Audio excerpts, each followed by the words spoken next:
Hello guys, आज हम देखेंगे क्लास 10 की English book chapter 4 A question of trust. जैसा कि हम सब इसमें जानते हैं कि एक आदमी रहता है जिनका नाम हॉरेस डनबी रहता है और एक लेडी रहती है। हॉरेस डनबी एक हाउस कीपर रहते हैं, जैसे कि हम इस कहानी के अनुसार जानते हैं। आइए इसके बारे में हम पढ़ते हैं और अच्छे से समझते हैं। Everyone thought that Horace Dunby was a good, honest man, year old, 15 year old and unmarried। जैसे कि हम जानते हैं कि यहाँ पे हॉरेस डनबी जो रहते हैं वे एक हाउस कीपर रहते हैं और वे गुड और हॉनेस्ट रहते हैं।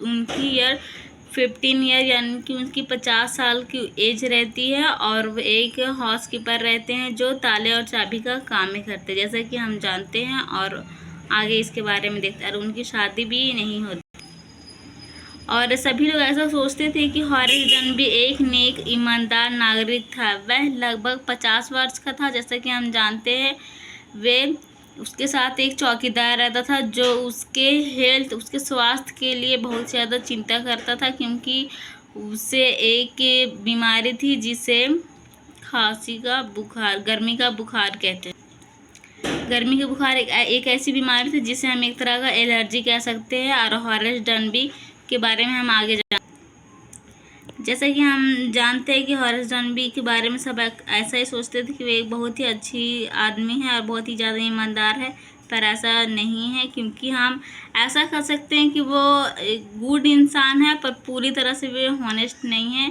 क्योंकि वो एक चोर भी थे।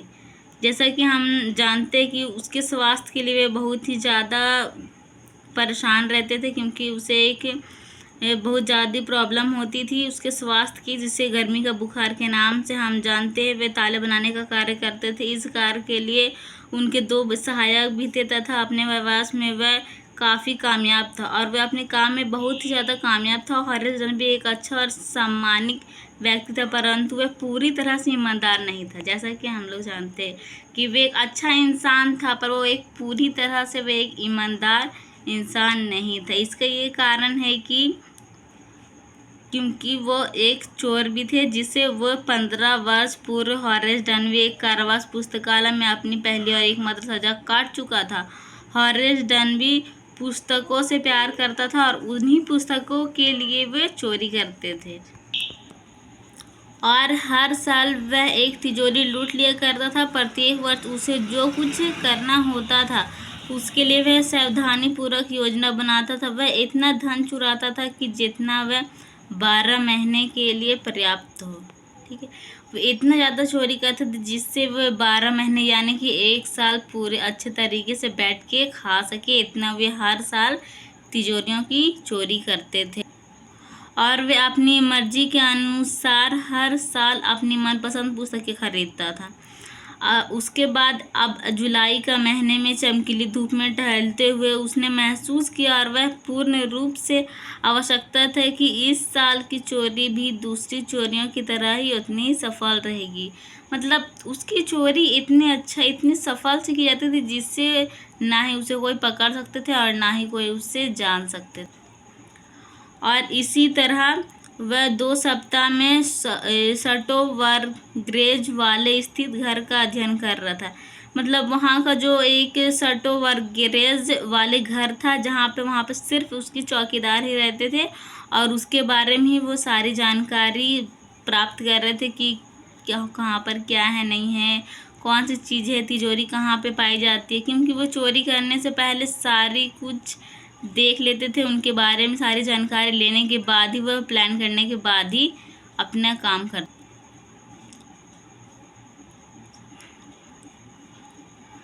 और वह फिर वहाँ पे जब वो चोरी करने के लिए पहुँचते हैं तो उसके आगे का हम देखते हैं। हॉरेस डनबी की तिजोरी में लगभग 15,000 पाउंड मोल के जेवरात थे। यदि वह उन गहनों को एक एक करके बेचेगा तो उसे कम से कम 5,000 मिलने की उम्मीद थी, जिससे वह 1 साल और अच्छे से बिता सकते थे। इसके अनुसार हम देखते हैं कि पतझड़ के मौसम में 3 बहुत ही रोचक और जिसके अनुसार हम देखते हैं कि इस साल गर्मी के मौसम में 3 ऐसी बहुत महत्वपूर्ण पुस्तकें बिक्री के लिए आने वाली थी। अब उससे उतने रुपए मिल जाएगा जिससे वह मनपसंद पुस्तकें खरीद सके।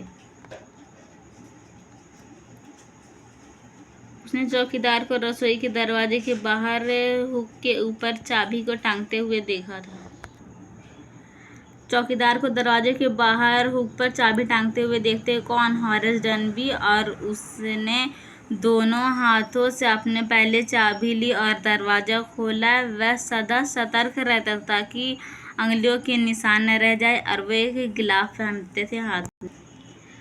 दरवाज़ा खोलते ही जब वो रसोई घर में प्रवेश करता है तो वो देखता है कि वहाँ पे एक छोटा सा कुत्ता है जो उसे देखते ही भौंकने लगता है और वह उसे अपने प्यार से इतना करते हैं कि वह उसे देखकर फिर अपनी पूंछ हिलाने लगता है और फिर वो कुछ भी नहीं बोलता। इसके बाद जब हॉरेस डनबी उसके पास से गुजरता है तो वो ऐसा संकेत देता है कि ठीक है, मैं शांत चुप करके हूँ, आपको जो करना है आप अपने काम कर सकते हैं। उसके बाद जब हॉरेस डनबी तिजोरी बैठक कक्ष अर्थात ड्राइंग रूम में जाते हैं और जैसे कि हॉरेस डनबी उसके तिजोरी के यानी कि ड्राइंग रूम में जाते हैं, जैसे कि वहाँ पे देखते हैं कि घटे घटे चित्रकारी रहती है और हॉरेस डनबी कुछ समय के लिए हैरान हुआ हो जाता है क्योंकि उसे ऐसा लगता है क्या उसे पुस्तकों के बजाय चित्रों को एकत्रित करना चाहिए, लेकिन चित्रों को एकत्रित करने के लिए उसे अधिक जगह चाहिए।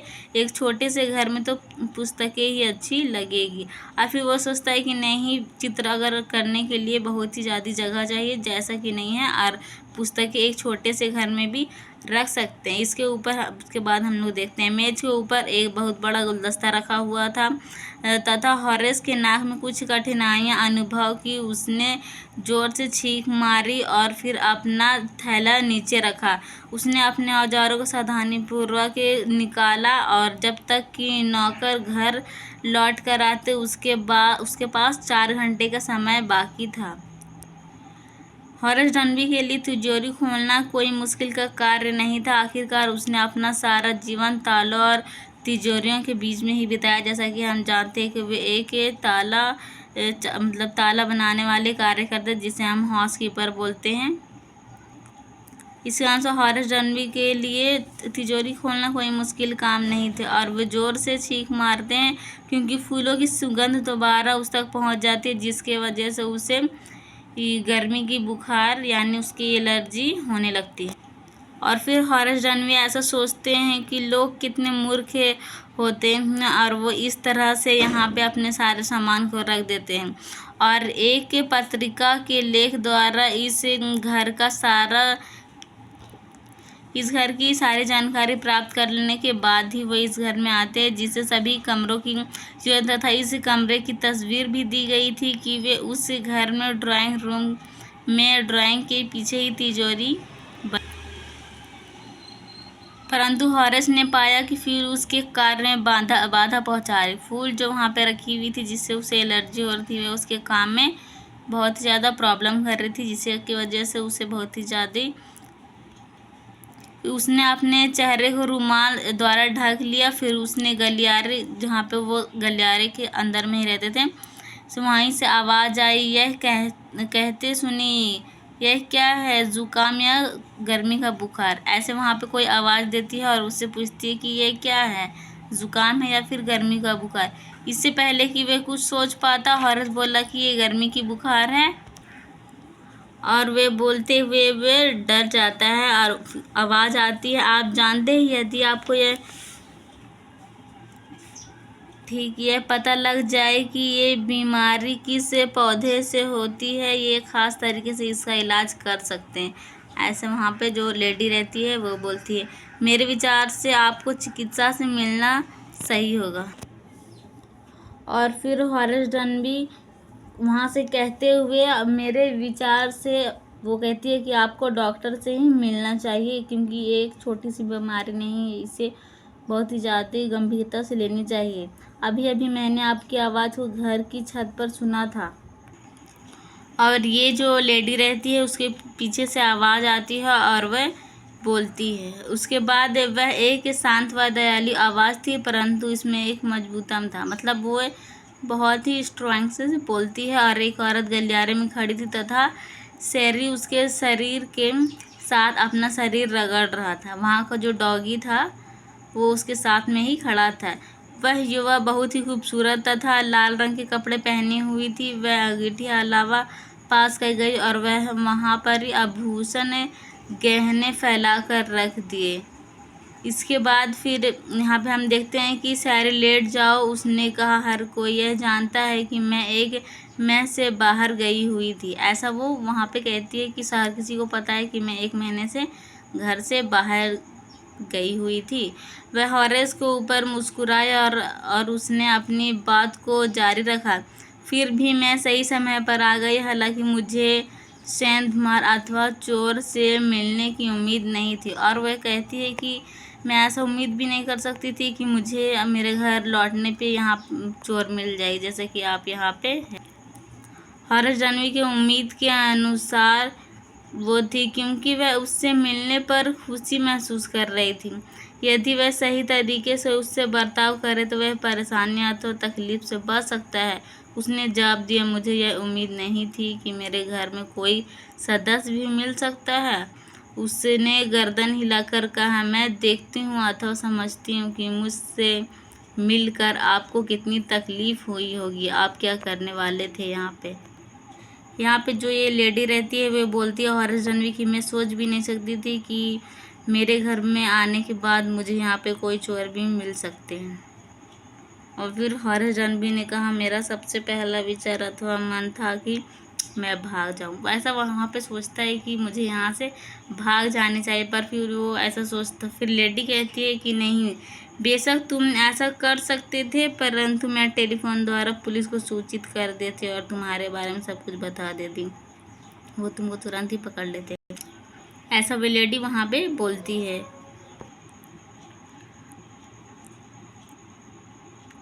उसके बाद हॉरेस जानवी कहता है कि बेशक मैं पहले टेलीफोन की तारें काट देता। और तब तक वह हिचकिचाया और चेहरे पर मुस्कुराहट लाते हुए बोला, मैं इस बात का निश्चय कर लेता हूँ कि तुम कुछ समय के लिए कुछ भी नहीं कर पाती। मेरे लिए कुछ घंटे का समय काफ़ी होता है। हॉरेस जानवी ने लेडी से कहा। उसने उसकी तरफ गंभीरता से देखा, क्या तुम मुझे चोट पहुँचाते? हॉरेस से कुछ देर मौन रहा और तब बोला, मेरा विचार है कि जब मैंने ऐसा कहा तो मैं तुम्हें भयभीत करने की कोशिश कर रहा था। आपसे मुझे भयभीत अथवा डराया नहीं। हॉरेस ने उसे सुझाव दिया, यह बहुत ही अच्छा होगा यदि तुम मुझे इस बात को भूल जाओ और मुझे यहाँ से जाने दो। ऐसा ये लेडीज़ कहती है कि तुम ये सारी चीज़ें भूल जाओ, मुझे यहाँ से जाने दो, यही दोनों की भलाई होगी इसी में। इसके बाद उसकी आवाज़ में अचानक पैनापन आ गया। मैं क्यों जाने दूँ? तुम मुझे लूटने वाले थे। अगर मैं तुम्हें चले जाने देती तो तुम किसी अन्य को लूटोगे। ऐसा वे कहती है कि अगर मैं तुम्हें यहाँ से जाने दे दूँ तो तुम मुझे नहीं किसी और को फिर लूटते, मतलब वहाँ पे चोरी करते। मैं इस तरह का आदमी नहीं हूँ जो समाज को डराए। वे सिर्फ पुस्तकें और अपनी अच्छी ज़िंदगी काटने के लिए ही वो चोरी करते थे। वे एक बुरा इंसान नहीं थे, जैसे कि हम इस कहानी के अनुसार जानते हैं। और फिर वो कहती है कि तुम जैसे लोगों से इस समाज को बचाना बहुत ही ज़्यादा आवश्यक है। हॉरेस मुस्कुराया, मैं इस तरह का आदमी नहीं हूँ। और वह कहता है, मैं ऐसा काम नहीं करता जिससे समाज को भयभीत हो। मैं केवल उन लोगों के यहाँ चोरी करता हूँ जिनके पास बहुत सारा धन होता है। वो ऐसा कहता है कि मैं ऐसा आदमी नहीं हूँ, मैं सिर्फ वहीं पे चोरी करता हूँ जिनके पास बहुत ज़्यादा ही धन रहते हैं और उनके से अगर मैं थोड़ा सा कुछ ले भी लूँ तो उनको कोई फ़र्क नहीं पड़ता। मैं सिर्फ अमीर की घर में ही चोरी करता था। जेल जाने के विचार से नफ़रत करता हूँ, क्योंकि वे उससे पहले एक बार जेल जा चुका था, जिसकी वजह से वे कभी दोबारा जेल जाना नहीं चाहता था। उसे हंसी आ गई और उसने यह विचार करते हुए ये याचना की कि जैसे आपने उसे मना लिया। देखो, मुझे तुमसे कुछ मांगने का हक नहीं है, परंतु मैं परेशान हूँ, मुझे जाने दो, तथा मैं वादा करता हूँ कि मैं कभी भी इस तरह का काम नहीं करूँगा। और वह उस लेडी से कहता है कि नहीं, मैं बहुत ही ज़्यादा यहाँ पे परेशान हूँ, मुझे जाने दो, मैं वादा करता हूँ कि मैं आज के बाद से कभी भी ऐसा काम नहीं करूँगा। मैं वास्तव में चोर नहीं हूँ, बल्कि मैं पुस्तकें खरीदना मुझे बहुत ज़्यादा पसंद है, जिसकी वजह से मैं चोरी करता हूँ, और मैं एक हाउसकीपर हूँ मैं। और फिर वो कहती है कि कोई दिक्कत नहीं है, तुम ऐसा कर दो, इसे तोड़ के निकाल दो, उसके बाद मैं अपने पति के आने से पहले ही इसकी मरम्मत कर। और फिर वो कहती है कि 2 दिन तक उसने युवा दयालु औरत को दे दिया। वह उससे कहती है कि मुझे 2 दिन के लिए दे दो, मैं इसे वापस कर दूंगी, उसके बाद फिर तुम इसे बैंक में रखवा देना। ऐसा कहने के बाद वह उसे वचन पूरा दे देती है। तीसरे दिन की सुबह होते ही उसे उन्हीं पुस्तकों का ध्यान आता है, किसी हॉरर जन्म जो उसे चाहिए थी, तथा वह जानता था कि उसे कोई अन्य तिजोरी देखनी होगी, मतलब उसे अब कहीं और चोरी करनी होगी, परंतु उसे अपनी योजना शुरू करने का मौका कभी नहीं मिल पाया। दोपहर तक एक सिपाही ने उसे सटोवर्गेज के गहने की चोरी में गिरफ्तार कर लिया था। जैसा कि हम जानते हैं, सटो गैरेज की जो थी, वहाँ पे उसकी तिजोरी की सारी चोरी का इल्ज़ाम किसके, यानी कि हॉरस रणबी पे आ जाती है, और उसे एक सिपाही गिरफ्तार करके दोपहर तक लेके चले जाते हैं। उसकी उंगलियों के निशान सारे कमरे में थी, क्योंकि वह गिलाफ उतार चुके थे, क्योंकि उसने दस्तानों के बिना ही तिजोरी खोली थी, तथा किसी ने भी उसकी बात पर भरोसा नहीं किया था, क्योंकि वो कहने लगा कि ऐसा कुछ भी नहीं है, ये चोरी मैंने नहीं की, इस घर की जो मालकिन थी उसी ने मुझसे निकालने के लिए कहा था, ऐसा वह कहता है। पर सिपाही उसकी बात नहीं सुनते हैं, और उसने जब उससे कहा कि उस घर की महिला की, मतलब उसकी पत्नी ने ही उससे तिजोरी खोलने को कहा था, घर के मालकिन की पत्नी, जिसके बाल सफ़ेद और तेज़ जुबान वाली 60 साल की औरत थी। और फिर उसने स्वयं कहा कि यह कहानी यथार्थ थी।